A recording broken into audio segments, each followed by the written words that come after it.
Welcome everybody. Thank you so much for joining us for this month's industry update. I'm Jill Cox with Heritage Title. We are super excited to have you. And as I like to do, I'm going to start off by giving everybody a heads up about some of our upcoming industry updates. So we have an incredible lineup for you. So please do save the dates. April 1st, we're going to have Scott Peterson from the Colorado Association of Realtors on, giving a legal update. On May 6th, we've got Marcia Waters, the division director, is going to be doing an update. June 3rd, Pete Muccio, back by popular demand, is going to be talking about evictions in Colorado and what's happening there.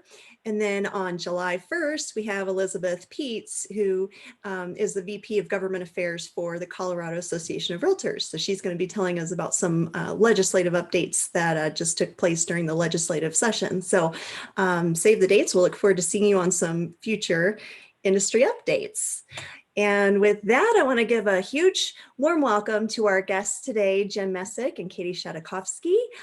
Thank you both so much for joining us today, taking time out of your busy schedules to give us some great information. And of course, our usual suspect, Mr. Damian Cox, is on as well. So we're going to be talking today about just some tips from these real estate broker defense lawyers and some suggestions on how to stay out of hot water and to not have to interact with these guys. I'll give you kind of a quick overview. Meet Jim and Cati. So Jim is a shareholder with White and Steele. He represents insurance companies as well as defends insured and self-insured parties. Much of his practice focuses on defending real estate brokers, appraisers, mortgage loan originators, home inspectors, and other attorneys. And Cati is an associate with White and Steele.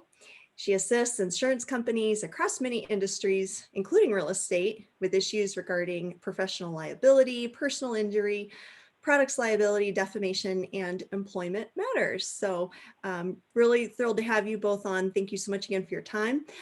Please, guests, if you have any questions, just put those in the Q&A and we'll get to as many questions as we can. But we want this to be interactive, so please throw out those questions. And with that, I'll stop sharing my screen and we'll turn everything over to Jim and Cati. Good afternoon, everybody. Thank you for that wonderful introduction, Jill. My mother would be impressed. So appreciate you and Damian inviting Cati and I and giving us this opportunity to speak to your audience. You have a fantastic lineup coming up, and and I feel overwhelmed that you would even consider us speaking with that kind of lineup. Those are some incredible, gifted, talented, obviously very important people in the real estate world here in Colorado, and so I would encourage everybody to keep tuning in.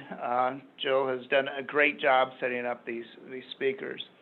What Cati and I would like to talk about today is times that you as a real estate broker or real estate professional may need an attorney, and what that looks like, how it works, and I also want to go over some of issues that Cati and I are seeing, new types of claims. So I'm going to talk about instances you may need an attorney, and there are usually 5 ways I get involved, or 3 to 4, and then there's a 5th time you may need an attorney that I can't help you.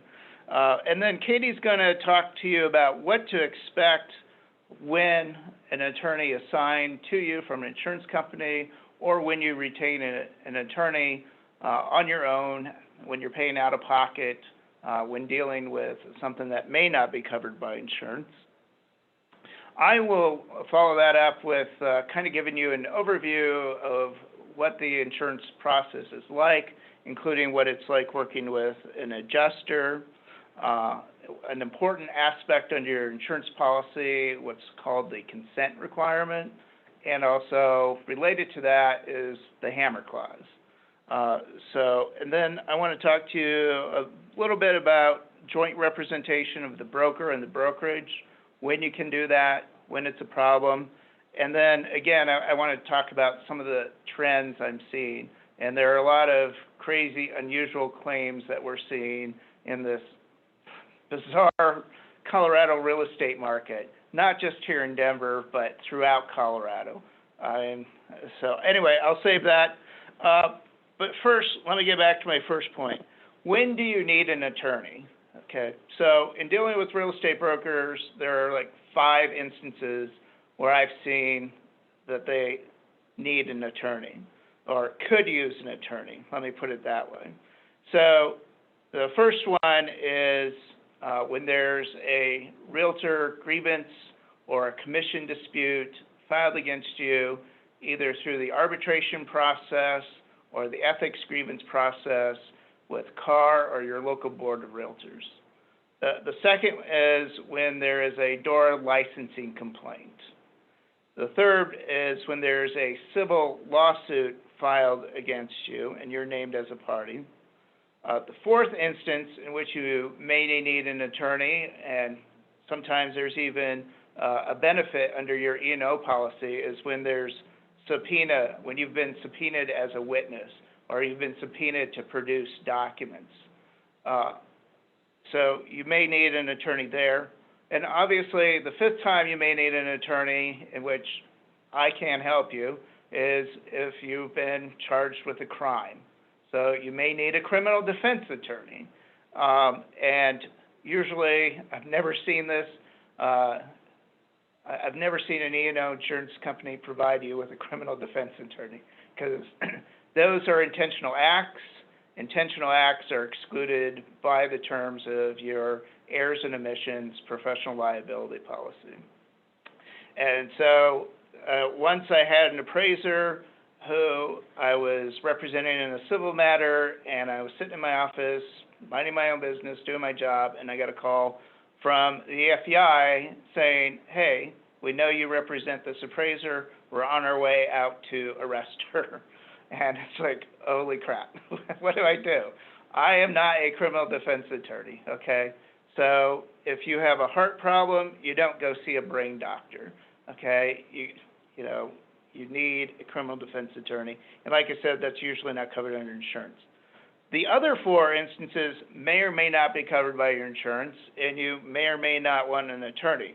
For example, in a realtor grievance complaint in which you go before a board or a panel of 5 other realtors, you probably are better off without an attorney, depending on how well you do on your feet in speaking, public speaking, and what the issues are. Because it's been my experience when I walk into those settings that, I get like the stink eye. It's like, we don't need an attorney telling us what our ethics are and how to do our job. And they really don't want to hear from me as the attorney. They want to hear from the realtor. They want to hear from the employing broker or the managing broker. And so I often tell my clients, you're better off just going in there. We can help you prepare exhibits, outlines, arguments, examination lists, that sort of thing. But, I'm not saying that it was held against my clients. It just did not give me a warm, fuzzy feeling when I walked into those rooms. So, again, think closely about, do you need an attorney? Some brokers really, or some realtors really do want an attorney there because they get very nervous, they get tongue-tied, they feel intimidated by the process, they want help with the organization. But, we can do that behind the scenes and help you. But again, I do think you're better off going in there alone. DORA complaints, you probably do want an attorney because the investigations are very intense. You don't know what exactly is being looked at. The complaint may be about one thing, but the investigators may pick out all these other issues that they'll be looking at. And those issues include, was your transaction file complete? Was the listing period identified in your exclusive right to buy listing contract? Are you up to date on your CLE or CE credits? Do you have a current phone number and address if you switch brokerages? They have this long list, and we have some experience with those issues and can help you guide you through that. And I think we've had a fairly good track record in getting complaints dismissed or negotiating reduced sanctions and just helping you get on and move on with your practice. Depending on your policy, there may be a limited benefit that your insurance company will pay for the attorney's fees and costs. Again, this is something that if you do get a DORA complaint, you should talk to your employee broker about. Is this something that we need to get an attorney involved? Oftentimes, if there's a group policy, that limited benefit will be for the entire year for every broker in the firm. So the brokerage has to figure out how to judiciously spread around that risk, that's cost, with the limited benefit. If there is a threat of a lawsuit or a lawsuit's been filed, then absolutely work with the attorney that's been assigned to represent you, or your own private attorney as well. And this is another reason to consider having your own personal E&O policy in addition to if you're already part of a group policy. Obviously, if you are sued, you definitely want an attorney, unless it's something completely frivolous. But even then, I would not mess around with the courts because things get very confused with specific deadlines, the jargon we as attorneys use, the litigation process, and it can be very intimidating if you've never been through the process before. And you do have the right, it is a constitutional right that you have to appear on your own behalf pro se. So you do not have to have an attorney, but again, if you have insurance and there's a duty to defend by the insurance company, I recommend you have an attorney. With subpoena defense cases, that's another issue you need to talk with your employee broker about. Is there a risk that, this... Jim, can I interrupt you real quick? Can you explain what you mean by subpoena defense so that they know what you're talking about? Sure. So the most common example is buyer sues seller for failing to disclose a problem with the property. Let's just say a crack in the foundation, or the lack of building permits, or a dry well, okay? So the plaintiff's attorney will then subpoena the seller's agent for the transaction documents, emails, text messages, voicemails, photos, anything related to the property and the seller. And there's a risk that if there's something in your file that could be used against you, then you could, as the broker, be brought in as a defendant for breaching your duty to the buyer of failing to disclose an actually known adverse material condition. So, a lot of times we'll be brought in to help that person, prepare documents to produce in response to the subpoena, or we'll help them get the broker ready for their deposition testimony. So hopefully not many of you have had to undergo the experience of being deposed. It is not a fun process. It is very intimidating and can be very nerve-wracking. But we're here to help you get through that, to help you navigate, negotiate those minefields. And also, you could be subpoenaed to produce documents or to testify at a trial, okay? So I've been involved in a couple of those over this past year. So there are civil trials going on right now. However, they're bench trials. They're trials to the judge. There's no jury involved, and it's all done through a platform called WebEx. So I've appeared via WebEx with brokers, got them ready for their testimony, coordinated with the attorneys on the other side, made sure all the exhibits were available so it went as smooth as possible. And then I've also tried to get people out of their subpoenas too, where it was completely unnecessary. So again, this is usually where I see in the insurance policy, it's another limited benefit in mostly group policies, and it's spread over the entire brokerage. And so again, the brokerage has to be very judicious in how they use that benefit. So again, this needs to be discussed with the employing broker. You need to figure out what the issues are, what the risk is. You know, the advantage I have is I have access to Colorado courts online. I can look up the pleadings in that case. I can see what the allegations are. I can see if the broker has been what's called designated as a non-party, in which the finger has been pointed at that broker. I can figure out, you know, who the attorneys are. I can call the attorney and figure out how hostile they're going to be. Recently I had an experience where the plaintiff's attorney subpoenaed 2 brokers in the brokerage, and she was completely suspicious of everything. You know, she was like making up conspiracies, connecting imaginary dots, and it's like, no, we got to produce what we have in response to the subpoenas, but we are not voluntarily cooperating because we don't know where this is going to go. So I'm going to turn it over to Katie now, and Katie's going to talk about what happens when an attorney is assigned to you from your insurance company, how it works, how you can best work with that attorney to ensure you have the best defense possible to a lawsuit, a DORA complaint, or if you ever get a subpoena.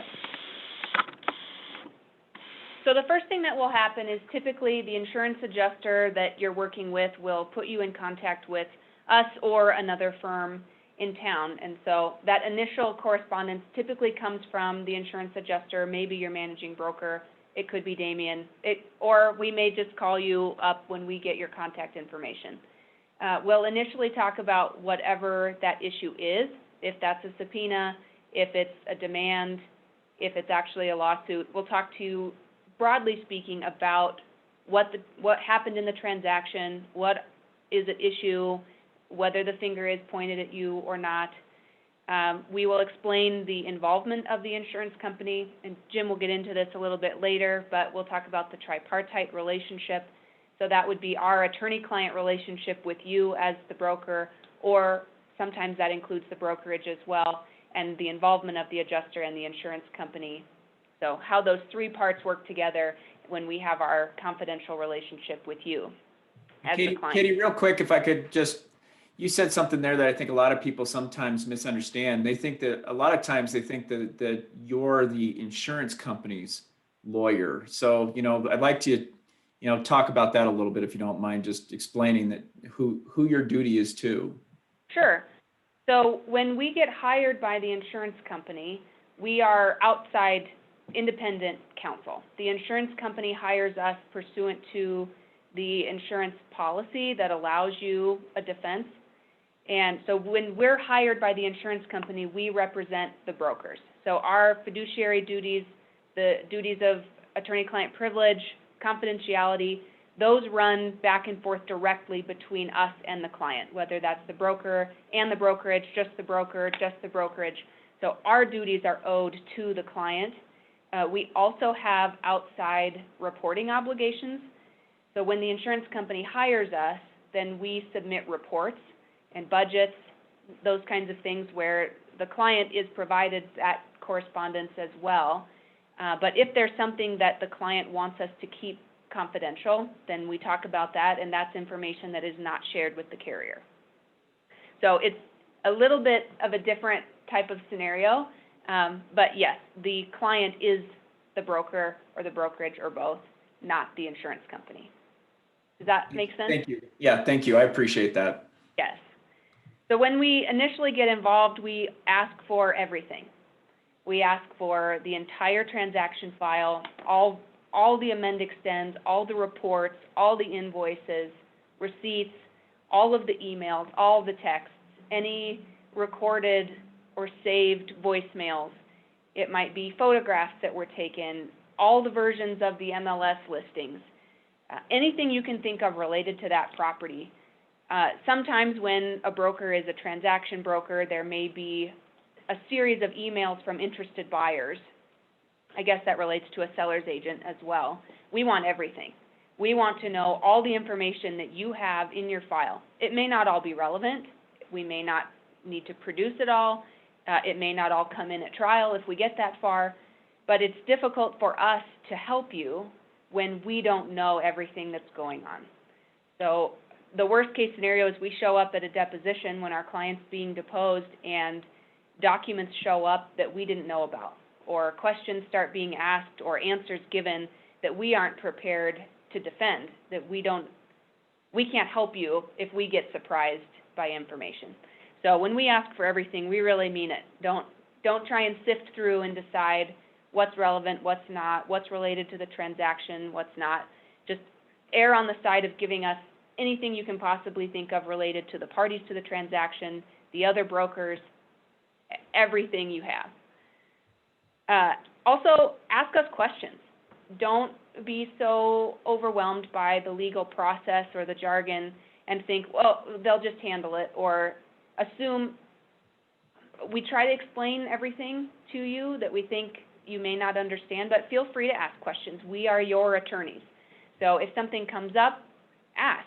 If you don't understand the terminology or the strategy or what the documents mean, ask.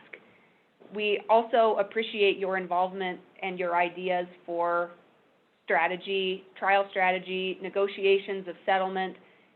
Jim and I are working on a case right now where our client has come up with an interesting approach to our mediation, where we're trying to get the case settled, and it hadn't occurred to either of us in the particular scenario that we're in.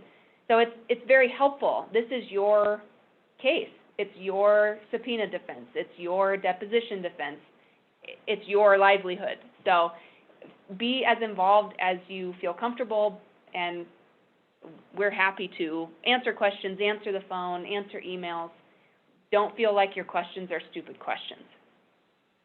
In that regard, too, we ask that you are responsive and answer our questions as well. Sometimes things are pretty time sensitive, and when things come up or we have confusion, feel free to correct us, but we also ask that you are responsive to us. Hey, Katie, there was a question that just came in regarding the documents that I think is kind of relevant here. The question is, how long should one keep voicemails and texts on a phone after a closing? And then they're asking if there's a way to transfer, which I don't think you guys will know, but why don't you answer that one, if you guys don't mind? Okay. I would say 4 years is a good time to save anything related to a transaction. They don't necessarily have to be saved on the cell phone that they are received on. You can transfer them to a hard drive, transfer them to a cloud device or Google Docs. So I would say keep them as long as you keep the transaction files, if that's helpful. Keep folders. That's helpful too, instead of trying to find documents in 100 places. If you save them in DocuSign or CTME contracts, wherever they are, if you have a separate way to save them and back them up, that's helpful. Sometimes we get demand letters or lawsuits are filed 2-3 years after the transaction.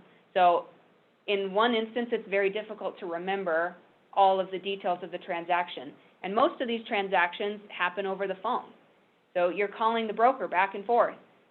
That's not always going to be in writing. So one recommendation we give constantly is follow up in writing. Have a conversation with the broker and send an email and say, thank you so much for your time today. This is just for our file. This is what I understand that we discussed. Or thank you for sharing XYZ information about the property. My buyers will be glad to know that. So that helps preserve your recollection of what's going on, and then back them up somewhere else. We have a lot of clients that end up with a new cell phone or their laptop crashes, and they may have had documents, very critical documents, somewhere, but they no longer exist or are no longer accessible. As the brokerage firm lawyer, I like having the brokerage firm have them too. That's what I usually tell people, is keep the second place being the brokerage firm's files, but go on. Did you want to add something? Yeah, I just want to add, so I know, modern times, modern technology, you're frequently practicing using your cell phone or your smartphone or a tablet device. Text messages are good and bad. What I tell brokers, though, is make email your best friend. It's much better, it's much easier to write out, to document the conversation you just had by email versus a short text where there's spelling errors and, you know, you're mixing in personal plans with business. It's cleaner if you can do it by email. So I really strongly recommend email. And again, I can't tell you how many times I've been in a case where the broker said, well, I called and I told the seller, disclose this, or here are 2 offers, don't sign anything until we talk. And then there's no follow-up email, and the seller doesn't disclose it, or the seller accepts 2 offers simultaneously. And then it's like, guess what that seller's going to say? It's like, you never told me not to sign these 2 offers. You never told me that I had to disclose. So you can avoid a lot of these issues, conflicts, by email, or if email is not available, at least a text. But then you have to save these items somewhere that can be accessed. You know, how many years down the road when there is a DORA complaint or a lawsuit. So again, embrace email, make email your best friend. Communication is a lot of work. I know I try and communicate with my clients as much as I can.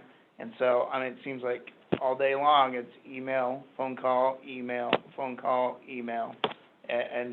But that's our job. This is how we protect ourselves. This is how we protect you. One other comment I would make about email, make it your best friend, but be careful what you write down, too. I'm going through a file right now where the agent is speaking fairly unkindly about their own client. So I have to produce that stuff.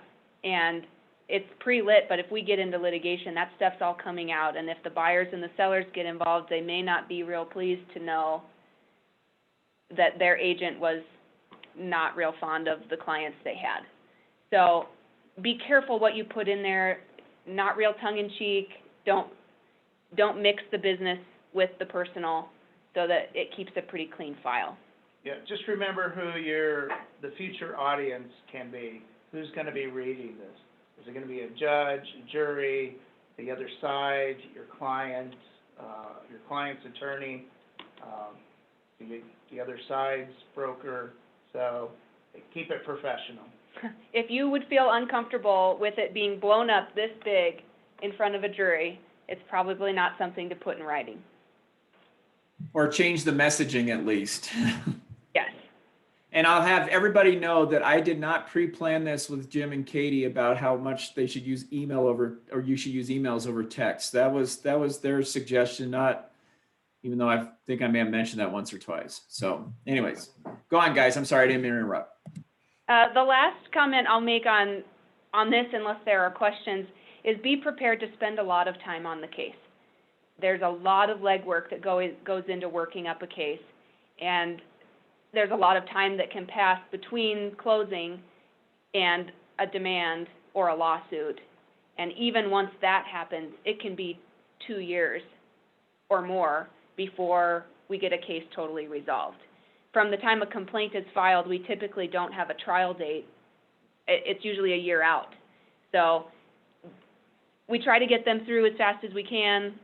DORA is pretty slow right now, too. The response we're getting from DORA is they're taking about 8 months to investigate. So it's a quick turnaround on the response, but it may be 7-8 months before we hear back from DORA before they want an interview. So don't be surprised that it takes a long time, and don't be surprised that we have lots of conversations and lots of follow-up about documents and strategy.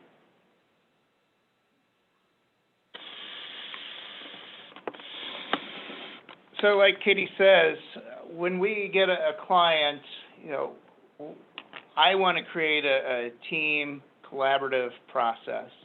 You know, there's an attorney who's going to be lead, whether it's going to be Katie or I. Sometimes there'll be an associate on it, associate attorney. Sometimes, well, there will be a paralegal. We have legal assistants. but you are the center focus. You are the hub, and that's who we, build our practice, build our case around. So it's critically important that you be involved. Obviously, my approach is that I want to get you back to doing what you do best, and that's buying and selling real estate. And I want to get you back doing that as quickly as I can with the least amount of inconvenience, try and reduce the stress level for you. But in order to do that, I need your participation and active involvement. So Katie talked about a few other things I want to follow up on. So you talked about the tripartite relationship. So that's the three parts of the insurance defense relationship. That's the insurer, the insurance company, you, the insured, and then us as the insurance retained counsel. So when Katie says, we are your attorney, she's right. We owe you the fiduciary duties, confidentiality, communication, best of efforts, loyalty, all of those. However, under the rules governing that tripartite relationship here in Colorado, set by the Colorado Supreme Court, there are certain things we cannot do as insurance retained counsel. And there are reasons why you might want your own personal counsel involved. So one of the things is if there is a dispute over coverage, what's covered by the insurance policy or what's not covered, okay? For example, this comes up often, it's a question I get quite often, is, when you are an agent and you're using the commission-approved form listing contracts, you know that there is an attorney fee shifting provision in those contracts, okay? So the question I often get is, okay, if I have liability and the fees are shifted, is that going to be covered by my insurance? Okay. The rule is I cannot give you an opinion. I cannot advise you on coverage issues. So I have to refer you either, if you're Keller Williams or another brokerage working with Damien, I have to refer you to Damien for that. Or I have to refer you to a coverage attorney. Or I have to tell you, talk directly to the adjuster or the insurance company, because the rule is to avoid me taking one side favoring the insurance company over the client. And so our Colorado Supreme Court has said, you're just not going to ever put yourself in that position. No coverage opinions are allowed, okay? So I've always got to be very careful. I can't bind the insurance company. I can't commit you to a coverage issue. So again, I'm sorry, these are good questions you should be asking, but I'm not always in the position where I can't answer them.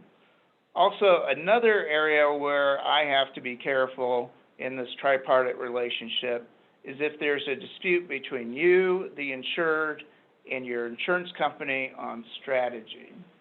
So I will make my recommendation, then you, the client, can accept it, reject it, and the insurance company, their adjuster, can accept it, reject it, modify it, change it, give me different instructions, okay?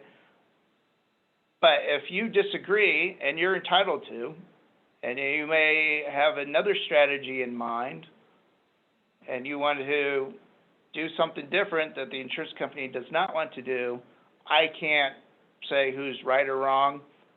All I can say, and this is in our engagement letter, is you must communicate directly, and if a decision has been reached, then give me my instructions, and I will go forward.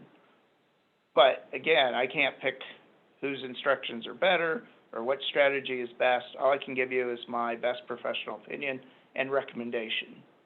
So again, there are areas that we cannot go into, and if it becomes just a complete breakdown in the relationship, then I may have to withdraw. Okay? I really don't, shouldn't say that. I always try and work things out, facilitate communications where and when possible, but sometimes it's not possible, and there's a process for handling that, and the Colorado Supreme Court says I have to stay out of that process. So Can I interject? Yes, please. There are times when other counsel get involved. So, Jim mentioned that Damien would be involved on Keller Williams cases, so we talk a lot with Damien. But if you have personal counsel, then we are happy to collaborate with personal counsel. So if you have personal legal questions or asset questions or any other interests, legal interests, we collaborate with those outside attorneys. So don't feel like you have to keep either your personal counsel or your defense counsel in a silo. So although we can't get involved in coverage, we are very open, and we'd rather know that you have personal counsel than not. So Katie also mentioned that we have to write reports to the insurance company, to the adjuster, to let them know what's going on in the case, what our recommended strategy is. We also have to provide a budget. And you will get those reports. You will get a copy of that budget. And please, please, look over those reports. If there's something that we missed or got wrong or overlooked, or you think we're not giving it enough attention, bring that to us. Tell us, let us know, because we want to do the best job we can, and we need your feedback, we need your input. And, you know, cases change over time. You know, case will start off thinking, oh, this is a misrepresentation case. And then you get into discovery, and it turns out, whoa, this is not a misrepresentation case. This is something completely different. It's a failure to advise case. So things change over the course of time, and it's, again, critical that you be involved in your own case and be as hands-on as you want to be or possibly can be. Okay, so we've talked a lot about this insurance adjuster. So for those of you who have not gone through this process, there's your insurance company, XYZ insurance company, and they have full-time employees, or they use what's called a third-party administrator to handle or adjust claims. So let's just take, for example, there's a lawsuit. So you get served, you turn it into your errors and omissions insurance company. They assign that to a professional claims handler, the adjuster. And the adjuster may or may not try to get the claim resolved on their own for your benefit. Or if they can't do that, then they'll assign it to insurance retained counsel, such as myself or Katie. Okay, so that insurance adjuster is also part of your defense team. So those reports, those discussions we have with the adjuster, those emails, those communications, those are all considered attorney-client communications, and they are privileged and protected from having to be disclosed. Okay, so again, you should feel comfortable around the adjuster. You probably won't see them except on the emails and the correspondence. You may never see them at all. You may never even talk to them on the phone. But they have a role, and if there's an issue or question you have, then you should feel comfortable in approaching the adjuster and ask that question. Okay? So the adjuster's role is they look at this from a purely business standpoint. Okay? So most of the adjusters I deal with are also attorneys themselves, or they've gone at least to law school, or they've got decades of experience when you're dealing with the malpractice insurance type of adjusters. Okay, so they're very smart. They see claims from one end of the United States to the other. So they know basically how much it's going to cost to defend a claim by zip code. They know what a claim is worth in each jurisdiction that they adjust claims in. They probably already have experience with the mediators that we use. Damien has done a great job setting up the Keller Williams and having one single adjuster assigned to all the Keller Williams claims. Yeah, and I've seen that done with other large firms, brokerages. And that's great because it saves a lot of time, builds those relationships, it's very efficient. You don't have to go over the same thing. For a while, when we'd have different adjusters doing different cases, you know, one adjuster would say, oh, first dollar defense only applies towards settlements and judgments. And then this adjuster over here, same insurance company, would say, your retainer or retention or deductible kicks in now. And then Damien would have to call him up and say, actually, under Colorado law, it only applies towards settlements or judgments. So again, it's things like that really help out. And having an adjuster who's experienced with Colorado, with the setup that you're used to with your brokerage. So the adjuster, again, his job, you know, he's got a duty to you as the insured, but he also has a duty to the insurance company, the investors in the insurance company, to handle claims. And sometimes those interests don't always align. I have clients who are very adamant that they did not do anything wrong, that they're going to stand on principle, that they would never pay a plug nickel to this claimant, and they can go pound sand. That's great. However, the insurance company is going to say, you know, it's going to cost us $40,000, $80,000, $120,000 to defend this case. We can make it go away for $5,000, okay? So then they're going to make a business decision, and they're going to try and get that case to go away.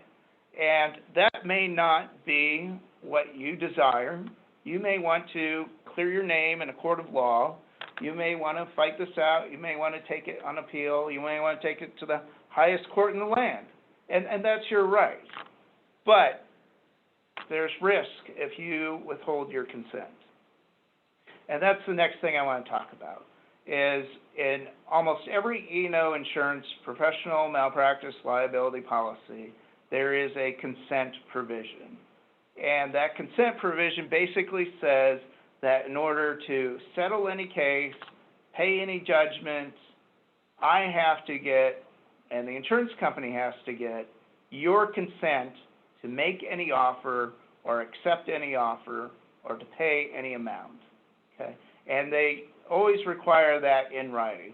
So I've got to have an email from you saying you do consent to this authority level or up to a certain dollar amount, or if you don't consent, then I need that. Because I cannot ethically and under the terms of your policy make any offer unless you have given me consent. So that's a huge right under your E&O insurance policy. However, with that right comes risk, responsibility that you also need to be aware of. So in every E&O insurance policy that I've ever seen that has a consent provision, the insurance company puts in what's called a hammer clause. And it is a huge hammer. And that hammer says that if you withhold your consent from any settlement that the insurance company could have negotiated and have stopped the case at that point, and you force the insurance company to pay the defense counsel to try the case, to hire experts, to go through discovery, those court costs, all that, and the plaintiff gets a judgment equal to or greater than what the case could have been settled for, you have to pay that difference. Not only do you have to pay that difference, you have to pay those attorney's fees and those costs out of your own pocket. So again, that is a huge, powerful hammer. And I've never had a client, you know, stick to their consent and withhold consent and force the insurance company, because obviously you see the risk. Because I can't guarantee what's going to happen at trial. You can't predict with any certainty. You might as well go out and ask 6 people on the street what they think about your case, and you're probably going to get 6 different opinions.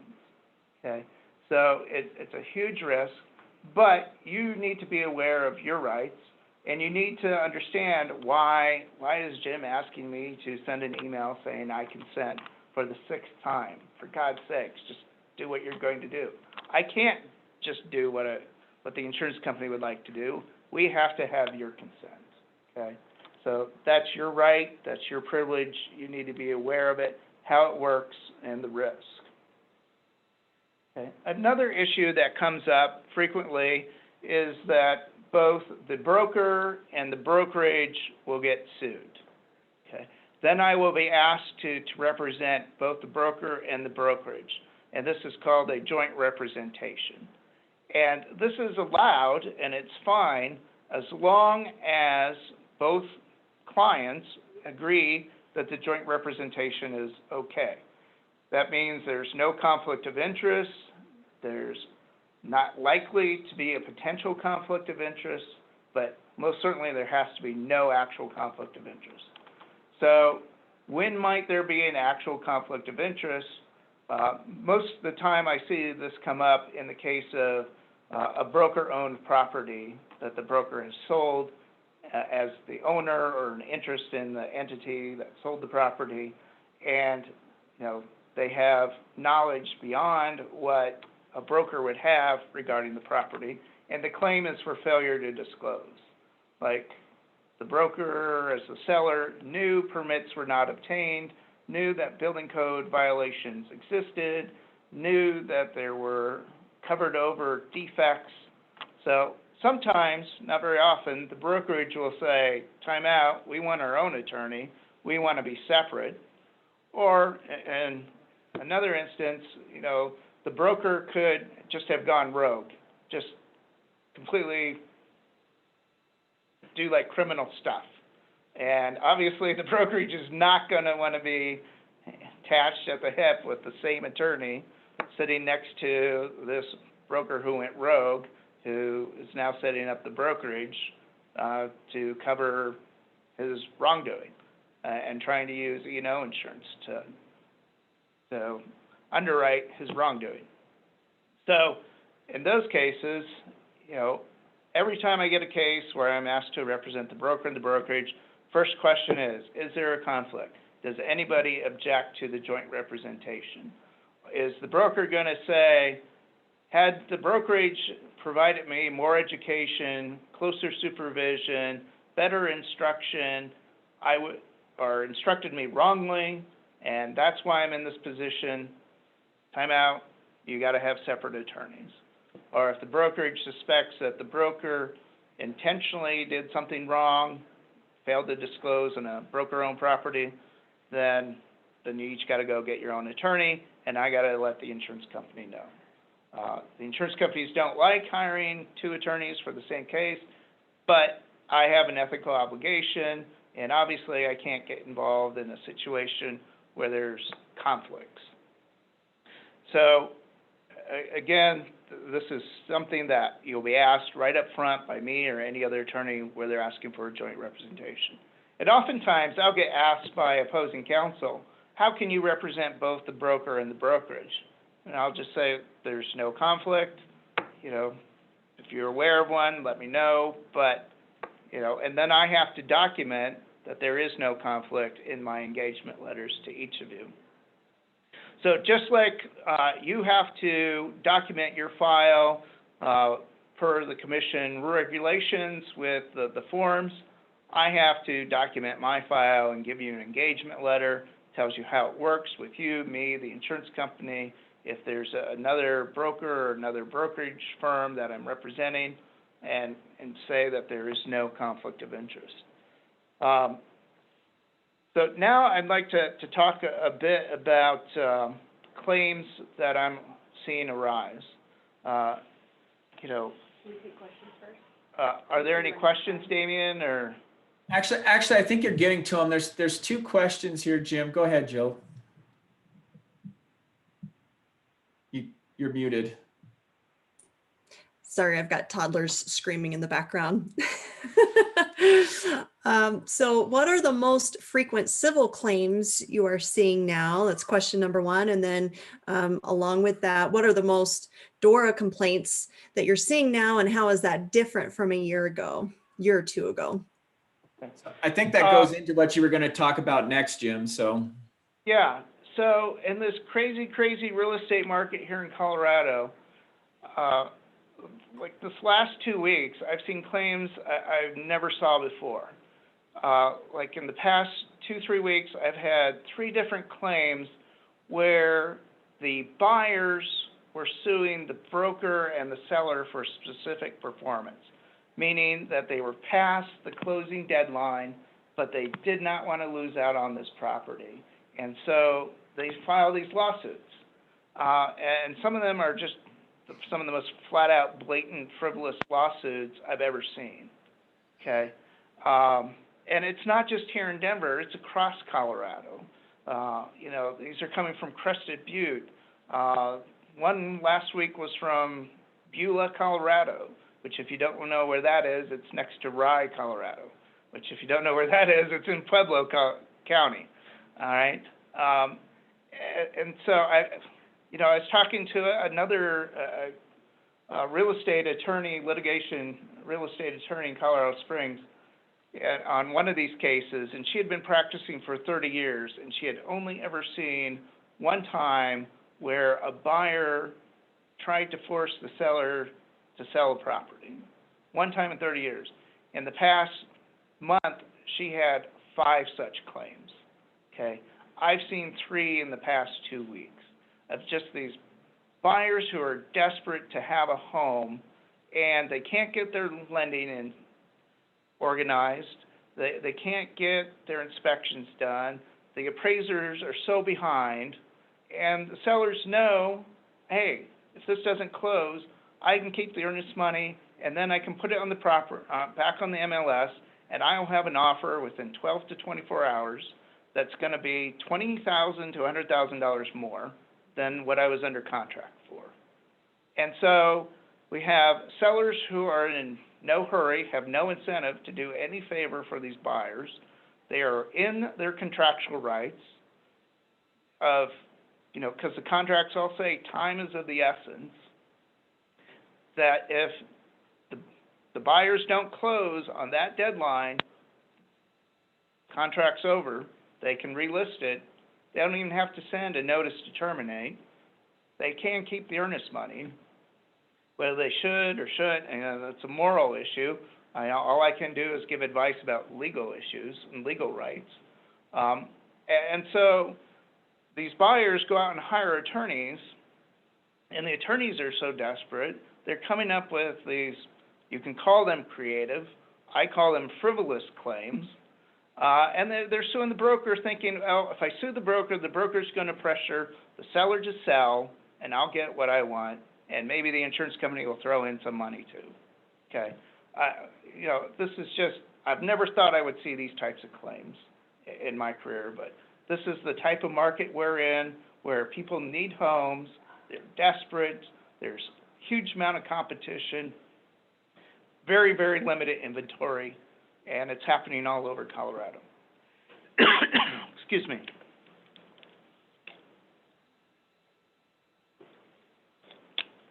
Sorry about that. Another issue I see more and more of, and I think it's going to be a problem going forward, especially as the baby boomer generation ages and they transition from living in their own homes independently to assisted living, is claims of elder abuse or undue influence over an at-risk adult, or financial influence. And so I'm starting to see these claims too, where, excuse me, the broker will start working with an elderly person or senior citizen, and they, like, this person's fine, they're competent, I'm doing what they want me to, I'm following all the instructions, they want to sell this home, cash out, move out, buy a more affordable home, or they want to get rid of this home that has lots of stairs and buy the ranch style home. And but because of their age, if you get into these transactions, the broker all of a sudden is being accused by the children of the client, of family members, saying you're taking advantage, you're using undue influence. And yeah, I think a lot of that are children of the boomer generation thinking, you're spending my inheritance, there goes my inheritance, I need to get Clot back, quit taking advantage of mom or dad, and it's the broker's fault. And so I've seen these cases come in now where first the complaint goes not to DORA, but in each county there is a government agency set up to investigate allegations of elder abuse, financial crimes against the elderly, and they are vulnerable.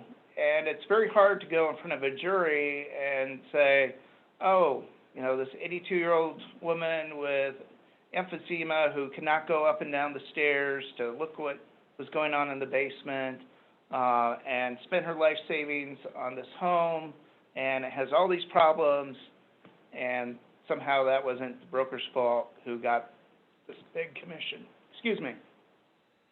And so a common fact pattern I'm seeing is that the broker is a family member of the elderly person, or the broker is a longtime family friend, and so it makes it that much harder to defend this, saying this was independent,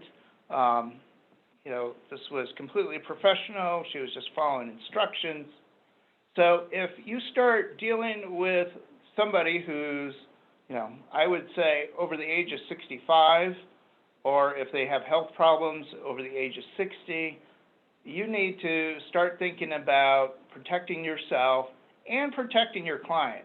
Because, yeah, your client could be competent, and they could want everything that they're instructing you to do, but there are other family members who may have other agendas, other interests, and try and claim that you are taking advantage of their parent or their loved one or their family member. And so if you think that there is an issue and you're aware, especially if you know that there are health issues, you know that there may be other reasons, other incentives going on, the backstory, then you need to advise your client, the elderly person, to get a note from their doctor and to consult with an attorney saying that they are competent. Not just competent in a testamentary manner of speaking, meaning they're competent to sign a will, but they are competent and capable of making financial decisions, okay? There is a difference, okay? And it's important that you get those, have those in your file to protect yourself, so when somebody comes out and says, you took advantage of grandma or grandpa, you can say, no, I didn't. Here's the support, okay? So the government agencies in each county that investigate these complaints are super aggressive. And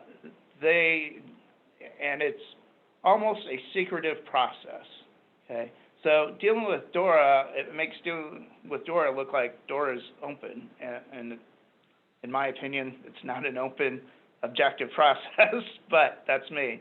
But here, when they investigate these crimes, I had one client who didn't even know she was being investigated, get sent a stipulation asking her to admit that, she took advantage of an at-risk adult, and, if you didn't agree to it, then you had like 28 days to appeal, okay?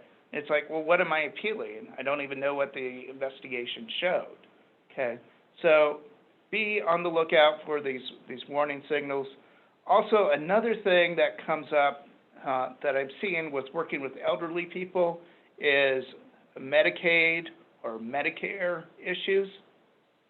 So if you don't know this already, in order to receive Medicaid, if you have an income or assets above a certain level, you lose your Medicaid or Medicare benefits. So a lot of senior citizens are concerned about keeping those benefits, and so when they sell their property, then they have a certain amount of time in which they need to get their assets or the amount of money in the bank below that level to keep being qualified. And so they'll put a lot of pressure on the brokers, like, get me into this home, here, can we put the money in escrow? Can you just hold this in trust? Okay, you got to be very careful there again. All right, just dealing with elderly, it's very fraught. And again, in those instances, you need to tell them, I'm not a tax advisor, I'm not an attorney, I can't advise you as to Medicare, Medicaid benefits. You need to talk with an attorney, and then get that direction from the attorney. Or if the person has a conservator or a guardian, then you got to work with that conservator or the guardian. Okay. Also, you'll see family members who want to take on the power of attorney, and they'll try and butt in these cases, and then start making demands like, well, you got to give me all the records for my mother's transaction. Again, you cannot disclose that information unless you have permission from your client, or that person has a power of attorney, or they have some court order appointing them as a conservator or guardian. The other types of claims we keep seeing, failure to disclose, septic system issues, where there's no permit, where there's been no inspection done, that's a common theme. Cracks in slab-on-grade floors constantly. Just got another one of those claims in yesterday, where broker-owned property, there was a crack in the floor, it wasn't disclosed. A lot of times we see where the seller has gone in and put floor compound and then covered it up, and then, after the closing, there's all these other problems, like doors won't close, there's cracks in the drywall, and then they bring somebody out and they pull the carpet back, and there's this crack that was never disclosed. And then there's all the evidence, like, well, the date on the back of the carpet is during the seller's ownership, or they found the bucket of compound in the garage, or, the neighbors say, oh yeah, this person had these engineers out all the time. It's like, you will be surprised how much information comes from neighbors. And of course, neighbors never always have the entire story, but they're always glad to share what story they do have. And that creates a lot of problems for brokers. Can I jump in again? Yes. On the administrative side, we see an overwhelming number of licensing complaints and investigations about complete files.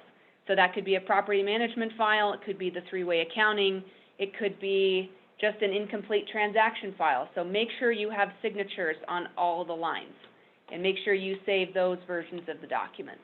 Make sure you don't have unsigned amend extends sitting out there. It's really a problem, particularly when there's a separate licensing violation complaint filed. The investigators will look for any reason to find a violation. And if they can find a violation because you managed not to have a signature, or you're missing a document in your transaction file, or you're not doing the three-way accounting, that may not be what the complaint was that precipitated the investigation. But that may be the ringer that can cost a fine, or classes, or a suspension, depending on where we are. Worst case scenario with DORA is license violation, or revocation. So I just want to hammer that it's really important to know what the technicalities are and make sure that you are operating your real estate business in the way that DORA would be pleased. I think Jill has a question, guys, and we're kind of running out of time, so we want to get to those. Yeah, so the question is, with the way brokers are writing offers now to get buyers accepted, doing huge appraisal gaps over asking, no inspections, do you feel this will come back on the realtors from buyers later, buyer remorse, economic changes, et cetera? Absolutely. I was just talking to Eric Romero at Your Castle today about this issue. And yes, it's going to come back in several different ways. One, I think there's going to be complaints about I overpaid. My broker put me into this contract. 3, I can't perform. I'm underwater, get me out of this, I'm gonna lose the home in foreclosure because I can't afford, to bring that chunk of money and then also make these huge monthly payments. I think it's gonna come back to hunt brokers in many, many different ways. So again, keep those emails, keep those text messages so that you properly advised your client.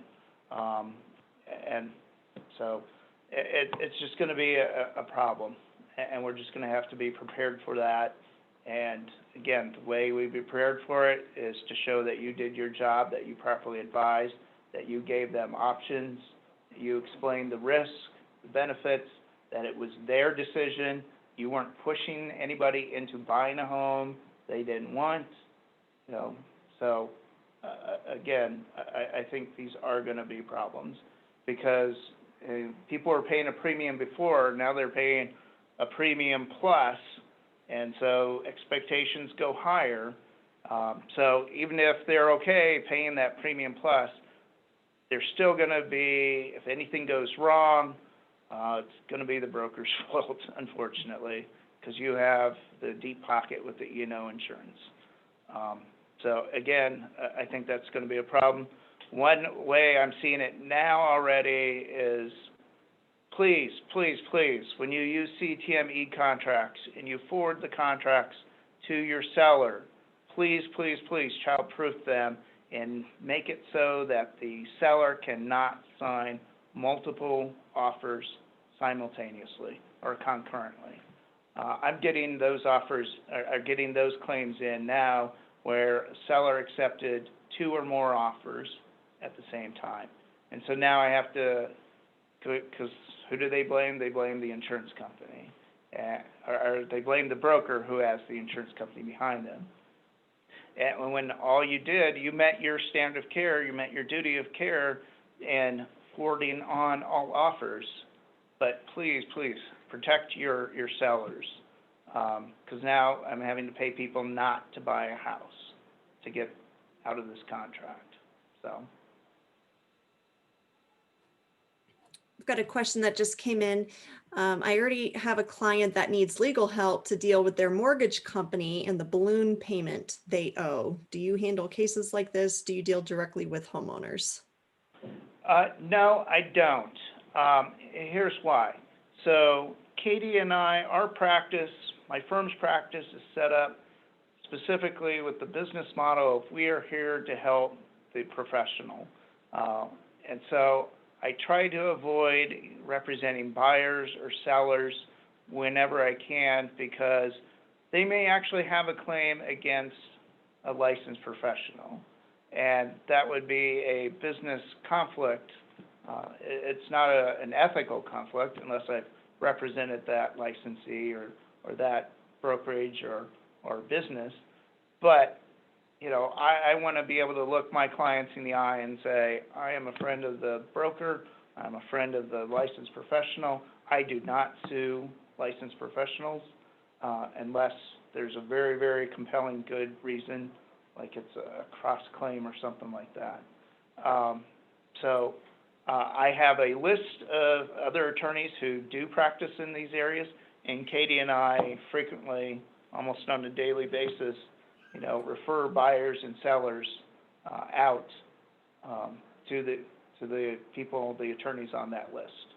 So you're always welcome to ask who we would refer them to. And again, we follow the rule of 3, just like you do. When you refer a buyer to a home inspection service, you always give 3 options. So we give you all the options on our list. And another question here.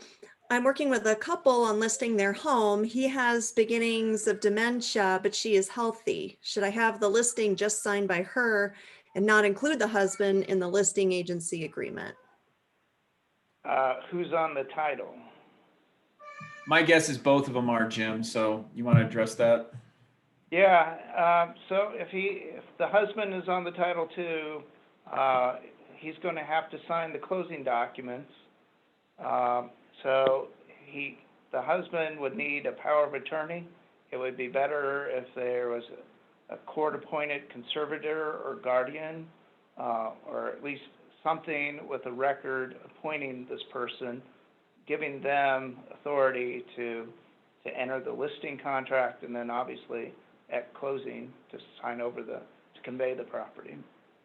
Damien, you have any more thoughts on that? But No, I think that's right. And the one thing you got to watch when you're dealing with somebody that might have the beginnings of dementia is that they may have competency at the beginning of your listing agreement, but it may change during the course of the transaction. So having a power of attorney that's drafted up before it changes is always a good idea.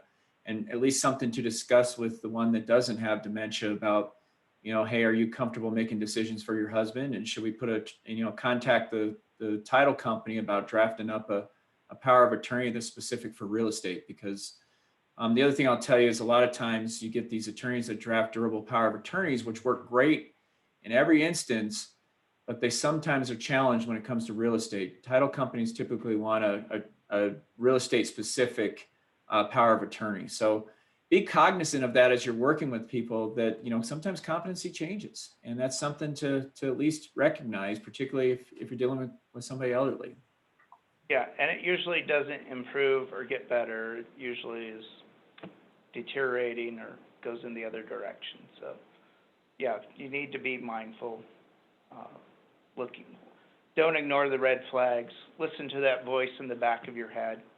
So talk to your employee broker.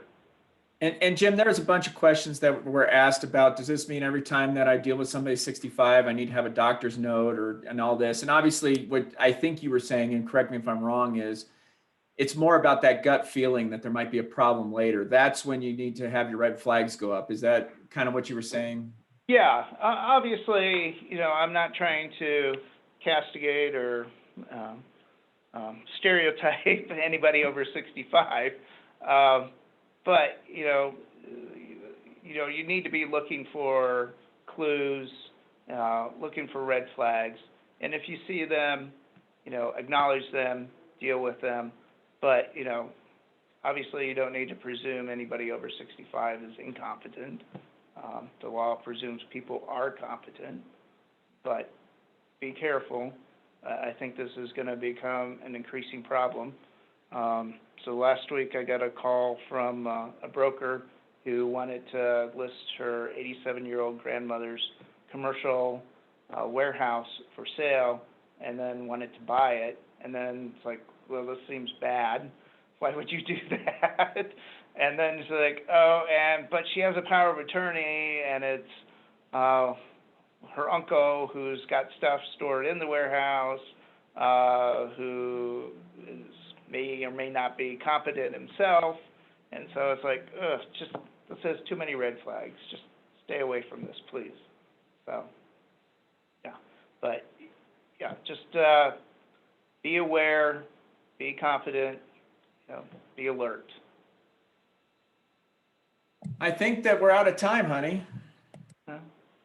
Yeah, I think it's time to wrap up. Jim and Katie, thank you both so much. You obviously put a lot of time and effort into preparing this great presentation for all of us today. So thank you so much. This was incredibly informative. I learned a ton. Thank you everybody for joining us. I'm so glad you took time out of your day. I hope you got a lot out of this today as well. And Mr. Cox, as always, great to have you. And with that, we'll send you all on your way. Thank you again. And if you've got an upcoming listing that we could support you with here at Heritage Title, please reach out to me or your sales executive. Thanks so much. Have a great rest of your week, and we'll see you next month. Bye, everybody. Bye.